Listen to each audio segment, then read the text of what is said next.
Estoy convencida de que esta no va a ser una conversación fácil, pero si mi experiencia te aporta algo, si mi experiencia puede sumar a que tú no pases por lo mismo que yo estoy pasando, esto habrá servido de algo. Hace un mes recibí un diagnóstico que nunca hubiese pensado tener, porque cada vez que yo escuchaba esas dos palabras, en mi cabeza era imposible, impensable. Por favor, yo soy latina, por favor, yo soy venezolana, nosotros tenemos la alegría en la sangre, eso jamás me va a pasar. ¿Qué es eso de burnout? Hasta que no fue el médico que me lo dijo, porque ya él me lo estaba diciendo desde mucho antes, fue mi cuerpo que me dijo, stop.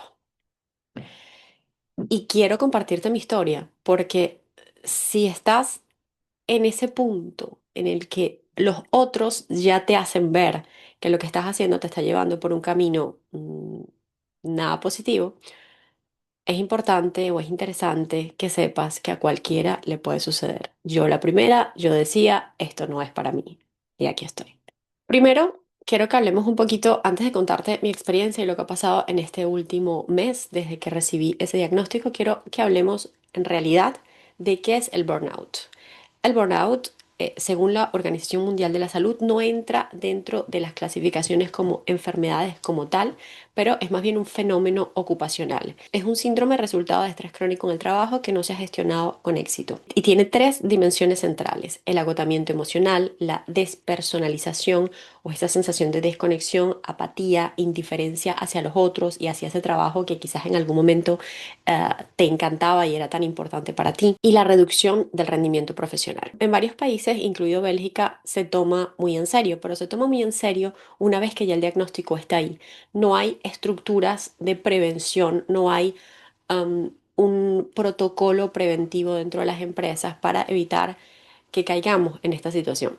Sí se reconoce como enfermedad, sí se reconoce como un motivo de baja médica, pero no es algo para lo que hayan programas preventivos en marcha. Algo importante a tener en cuenta aquí es que hay personas que tienen una forma de actuar, una personalidad que es más propensa al burnout que otras. Y estas son las personas que por naturaleza quieren hacer más, quieren dar más, se preocupan en exceso por su trabajo, sea cual sea la causa, sea el querer demostrar que saben más, demostrar que son más, demostrar que pueden hacer más.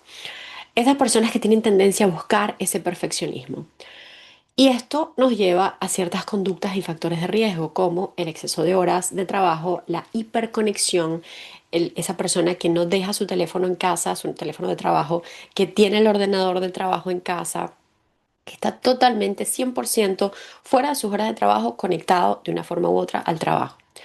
Incapacidad para poner límites. Si yo trabajo realmente hasta las 4, pues me quedo hasta las 6. No trabajo los fines de semana, pero realmente estoy trabajando los fines de semana. El perfeccionismo y la autoexigencia. Estas son características de una persona que dentro de una cultura organizacional que premia el sacrificio pueden ser catastróficas. La falta de reconocimiento y la claridad en el rol. Es decir, hay unas conductas y factores de riesgo inherentes al individuo, inherentes a tu propia personalidad, y otras que van a sumarse y que la suma de esas dos, el factor organizacional, el factor de la cultura organizacional y el factor de cómo eres tú como individuo, ese match perfecto es una receta para el burnout, sí o sí. Señales de alerta. Te cuento las señales de alerta que teóricamente existen y al mismo tiempo te digo que todas estas señales de alerta yo las tuve y ahora, viendo en retrospectiva, las identifico. Sé en qué momento empezaron a aparecer, pero en su momento no les di ninguna importancia. Fatiga crónica que no se resuelve con el descanso. Pérdida de motivación. Irritabilidad, cinismo, distanciamiento emocional, fallas de concentración y memoria. Síntomas físicos como insomnio, taquicardia, tensión muscular, dolores de cabeza constantes. ¿Cómo prevenirlo? ¿Cómo evitar llegar hasta ahí? Poner límites claros, prácticas de autocuidado como ejercicio, mejorar o establecer una rutina del sueño que te permita realmente conciliar el sueño a las mismas horas, tener unas horas de sueño que sean reparadoras, recuperar tus hobbies y tu vida fuera del trabajo, buscar apoyo psicológico o de coaching. Y idealmente debería haber un sistema organizacional que soporte al empleado y que le permita establecer esos límites también. No es solo una responsabilidad individual, sí, puede ser que tu personalidad te lleve en esa dirección, pero en un buen ambiente, en una buena organización, no tendría por qué ser así. Ahora, después de haber visto un poquito la parte teórica o la parte de qué es, cómo identificarlo, te quiero contar un poquito mi experiencia, porque creo que así se entiende un poco más. Mi primer contacto con la palabra burnout dirigida hacia mí fue hace aproximadamente 6 meses. Mi médico me dijo, vas directo a hacer un burnout. En ese momento se lo dije. No, yo soy venezolana, nosotros no conocemos eso, nosotros seguimos dándole y somos alegres y esa es nuestra personalidad. Y pues yo me creí más que cualquier otra persona porque pues mi idiosincrasia es esta y creí que eso me iba a proteger.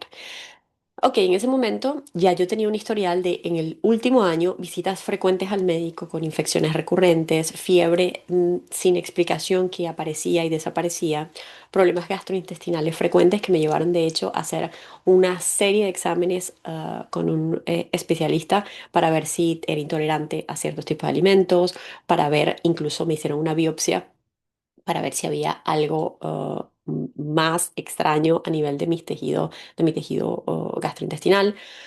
Y pues todo aparentemente estaba bien, pero yo seguía sintiendo este disconfort gastrointestinal, disconfort, esta pesadez al comer, estas ganas de vomitar, y eso era algo muy constante.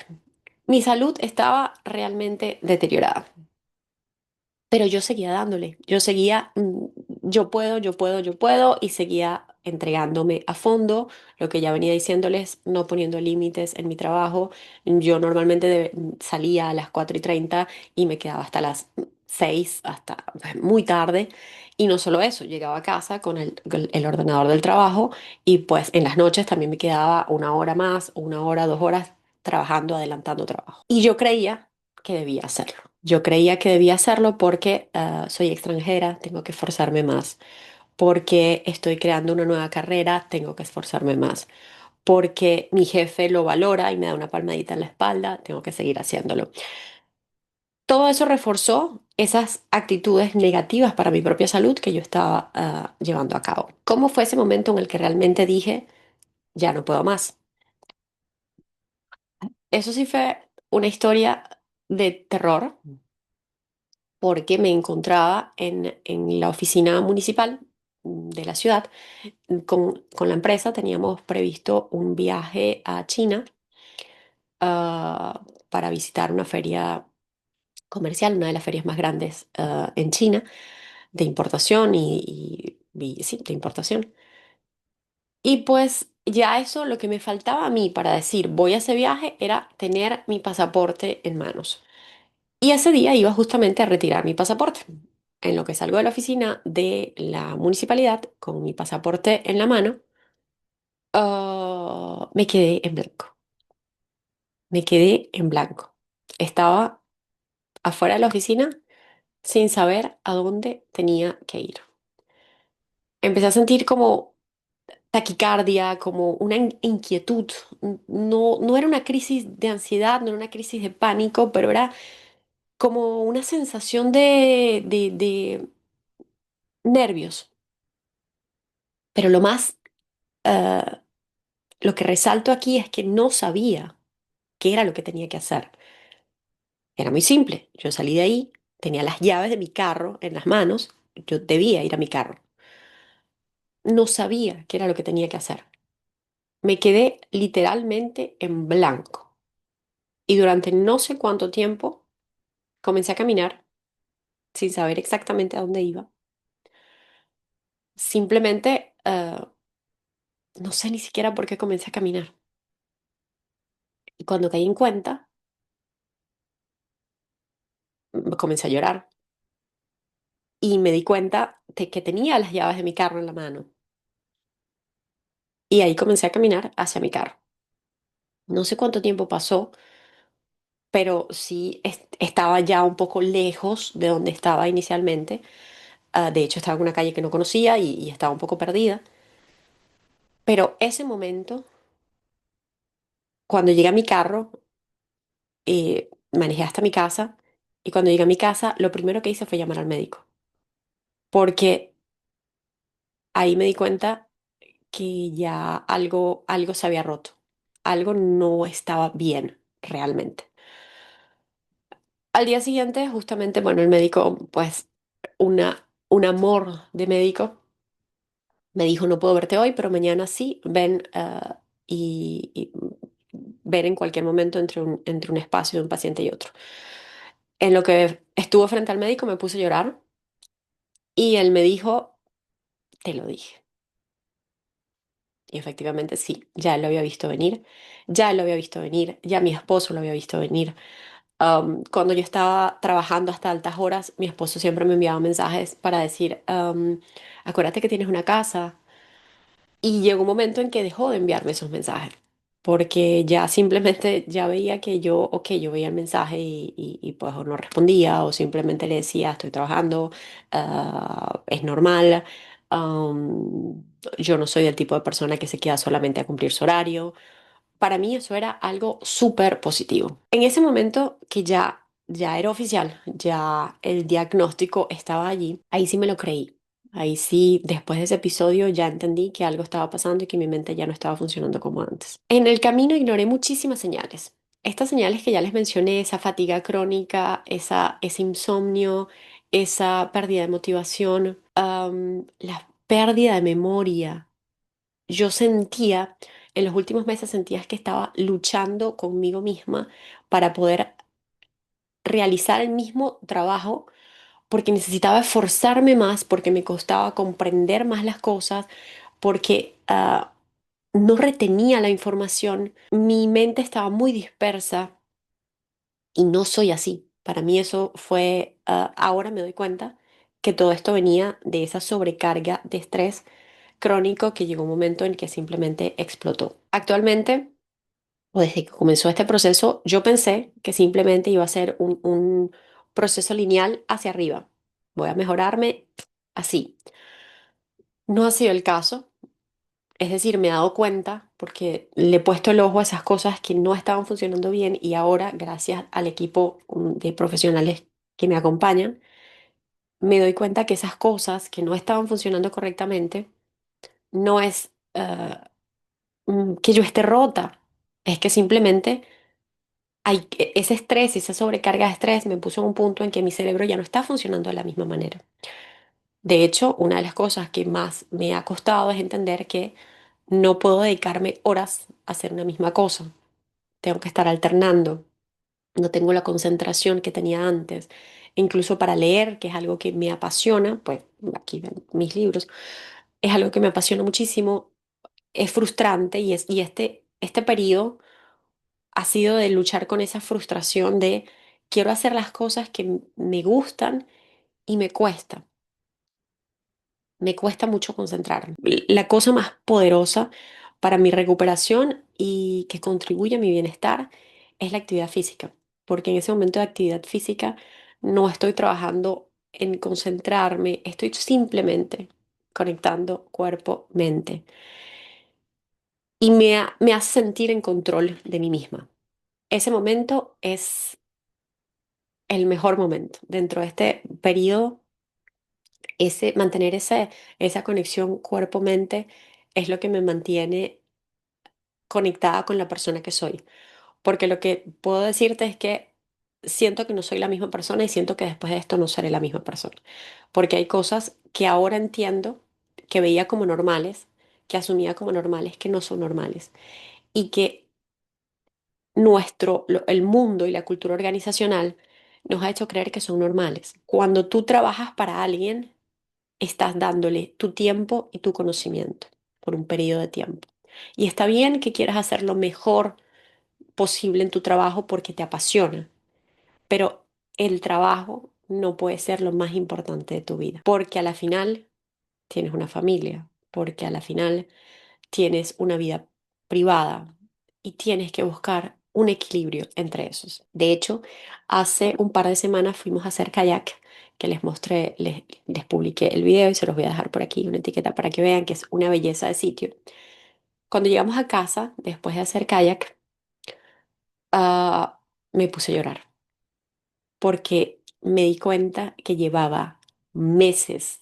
quizás años, sin vivir, que llevaba muchísimo tiempo sin disfrutar del exterior, sin disfrutar de mi pareja. Vivía en el hacer, en el hacer, en el hacer, entregándome al 1000% a un trabajo que me apasionó en su momento porque me apasionan los retos, pero no el trabajo en sí mismo, sino simplemente el reto. A la final o al final, en este momento que pues no estoy en mi 100%, la persona que está ahí conmigo es mi pareja, es mi familia, son mis amigos cercanos. Que hasta eso me he dado cuenta, que ese concepto de amistad, am, esas personas que crees que son tus amigas o con las que estás construyendo una relación sólida y de repente te das cuenta que en estos momentos como que se desvanecen, ahí te das cuenta que ah, pues quizás la relación no es tan sólida y eso también te enseña mucho. Y por el contrario, esas relaciones que ya eran fuertes, pero que se fortalecen en estos momentos. Pero lo cierto es eso, que cuando estamos en una situación como esta, es tu gente, tu familia, tu entorno cercano el que va a estar ahí, no tu trabajo. A tu trabajo no le importa tu salud realmente. Lamentablemente en este tipo de organizaciones, seguramente habrá otro tipo de organizaciones que sí tengan una cultura que busque proteger al empleado. Estoy segura de que sí deben existir. Pero pues lamentablemente no es el caso de donde estoy o estaba actualmente. ¿Cómo ha sido este mes lejos del trabajo? Pues este mes lejos del trabajo ha sido eso, ha sido un sub y baja emocional, porque yo soy una persona muy de rutinas, me gustan las rutinas y he perdido completamente mis rutinas. Entonces, durante este proceso, lo primero que yo hice fue intentar de hacer rutinas, una rutina de recuperación. Y es lo primero que el psicólogo me dijo, no, vas a volver tu recuperación un proceso. Y entender que debo simplemente conectarme con el no hacer nada, que también es importante no hacer nada, es una de las cosas que más me está costando. Pero estoy segura de que tiene sus beneficios y creo en las personas que tienen más conocimientos en cuanto a salud mental y que me están apoyando. Mi forma de ver el trabajo ha cambiado, 100%. Yo era el tipo de persona, de hecho, esta discusión la tuve en reiteradas oportunidades con una de mis colegas, que ya ella veía hacia dónde yo iba, ya ella veía que yo iba directo a un burnout. Y yo no lo veía porque me creía, evidentemente, Wonder Woman. Y yo le decía siempre que no, yo no puedo dejar el ordenador aquí, yo no puedo simplemente trabajar hasta mis horas, porque para mí el trabajo es más que un horario. Para mí el trabajo se trata de cumplir objetivos. Para mí el trabajo es lo más importante porque es donde pasas más tiempo en el día. ¿Qué consejos te daría si sospecho que estás yendo directo a un burnout? Que escuches a las personas que te rodean, porque ellos lo van a ver antes que tú. Si vas derecho al burnout es porque tienes una personalidad fuerte, es porque tienes una personalidad decidida, que va con todo, que quiere hacer las cosas bien. Y normalmente cuando somos así, somos testarudos, vamos viendo hacia adelante, no vemos hacia los lados, no nos dejamos guiar fácilmente. Te aconsejaría que escuches a las personas que te rodean. Eso es lo principal. ¿Qué hubiese querido que alguien me dijera antes de llegar a este punto? Pues realmente me lo dijeron. Hubiese querido más bien escucharlos. Hubiese querido realmente escucharlos. Darme la oportunidad de siquiera cuestionarlo. Si realmente lo que estaba haciendo me estaba sentando bien o no. Sobre todo la opinión de mi médico, que me lo advirtió muchos meses atrás. Y por último, ¿cómo construir una relación saludable con tu trabajo si eres y seguirás siendo empleado? Si esa es como que la vía, si esa es lo que toca, o es lo que te toca, o es lo que decidiste, o es lo que va con con la profesión que quieres ejercer. Creo que la base es aprender a ponerse límites. Y esto suena a la yo de hace unos meses, esto le hubiese sonado ridículo, esto le hubiese sonado absurdo, porque ponerse límites no tiene ningún sentido. Cuando uno quiere dar el máximo de sí mismo, no se pone límites. pero lo hago el paralelo con el mundo del entrenamiento. Yo quiero tener resultados en mi entrenamiento, tengo objetivos específicos, pero eso no significa que voy a entrenar 3 veces al día porque quiero alcanzar más rápido esos objetivos. Porque ¿qué es lo que voy a hacer? Voy a fatigar mis músculos, no voy a dejar que se recuperen, no va a haber construcción muscular y lo que voy a terminar seguramente es una lesión. Exactamente lo mismo pasa con tu salud mental. Forzas tu, tu mente a un punto en que ella misma te dice, stop. Comienza el cuerpo comienza a manifestarse con esas infecciones, con esa fiebre, con esa sintomatología. Y luego es la mente, esa pérdida de concentración, esa fatiga, ese insomnio, hasta que llega un punto en que si no lo escuchas, el cuerpo te va a dar una bofetada durísima y lo vas a tener que escuchar. Entonces creo que la base será siempre poner límites y entender que esos límites nos permiten incluso ser más productivos, porque tienes un tiempo de recuperación óptimo y al tener ese tiempo de recuperación óptimo, cuando vuelves a retomar tu trabajo, estás fresco, piensas con mayor claridad, tienes mayor concentración y es más fácil que tengas foco y que puedas evolucionar en tus tareas. Y si este video te resultó interesante, compártelo con esa persona a la que quieras decirle, hey, atención, creo que se te está pasando la pinza. O simplemente déjame en los comentarios cualquier cuestión, cualquier duda que tengas respecto a este tema y con gusto pues te la responderé desde mi experiencia o pues si no buscaremos la respuesta juntas porque eso me encanta. Gracias por escucharme en este storytelling un poco y seguramente les voy a compartir cómo va la evolución y qué estoy haciendo para que esa evolución sea realmente permanente, que no sea que salga de este episodio y después en algún momento pues vuelvo a retomar mis viejos hábitos y otra vez en la misma dirección. Gracias por estar aquí.